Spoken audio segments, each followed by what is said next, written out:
মিটফোর্ডে এক ব্যবসায়ীকে হত্যা করার পর লাশের উপর উল্লাস করা হয়েছে। এ ধরনের নৃশংস হত্যাকাণ্ড রোধে করণীয় কি?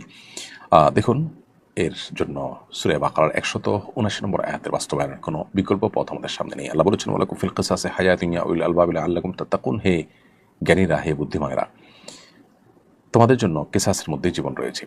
অতএব কেসাস এটাকে পরিপূর্ণভাবে যদি আমরা বাস্তবায়ন করার জন্য সিদ্ধান্ত গ্রহণ করি, কোনো প্রকার আইনের ফাঁকফোকর দিয়ে অপরাধী যেন পার পেয়ে না যেতে পারে, এবং হত্যাকাণ্ড যারা সম্পাদন করে তাদের মৃত্যুদণ্ড এটা যদি নিশ্চিত করা যায় এবং দ্রুততার সাথে নিশ্চিত করা যায়, বছরকে বছর যদি বিচারের নামে সেটাকে ঝুলিয়ে রাখা না হয়, তাহলে সেক্ষেত্রে ব্রিটিশদের যে আইন, অপরাধীদেরকে বাঁচানোর যে আইন, সে আইনের কাঠামো চেঞ্জ করে যদি অপরাধীদের বিচারকে ত্বরান্বিত করা হয়, প্রয়োজনে দ্রুত ট্রাইব্যুনালের মাধ্যমে এই ধরনের লোমহর্ষক এবং এই ধরনের চাঞ্চল্যকর হত্যাকাণ্ডগুলোর বিচার করা হয় এবং খুব দ্রুততম সময়ের মধ্যে বিচার সম্পন্ন করে তাদেরকে যদি শাস্তির মুখোমুখি করা হয়, দৃষ্টান্ত দেওয়ার মতো শাস্তি যদি কার্যকর করা যায়, তাহলে ইনশাআল্লাহ এগুলো থেমে যাবে।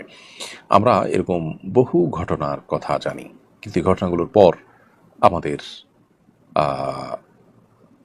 দুঃখ, আমাদের কষ্ট, আমাদের অপরাধের প্রতি ঘৃণা, সেগুলো যখন আমরা ভুলে যাই, তখন হয়তো এর বিচার শেষ হয়, কেউ ছাড়া পায়, যাদের টাকা আছে তারা বিভিন্ন রকমের উকিল, মুখতার, ব্যারিস্টার দিয়ে তারা পার পেয়ে যান, অনেকে হয়তো সেখানে সাফারার হন, অনেকে নির্দোষা বরং ফেসে যান। তো আমাদের দেশে এই বিচারহীনতার কালচার এবং বিচার বিলম্ব হওয়ার কালচার, এগুলোর কারণে কিন্তু এই ধরনের অপরাধ কোনোভাবে কমছে না, থামছে না। বিধায় বিচারের দৃষ্টান্ত স্থাপন করা ছাড়া এ ধরনের পরিস্থিতিকে উত্তরণের কোনো পথ আমরা দেখছি না। আল্লাহ আমাদেরকে হেফাজত করুন। খুবই ভয়াবহ একটি চিত্র যেটি পত্রপত্রিকায় উঠে এসেছে, আমরা অনেকে যেটা দেখেছি।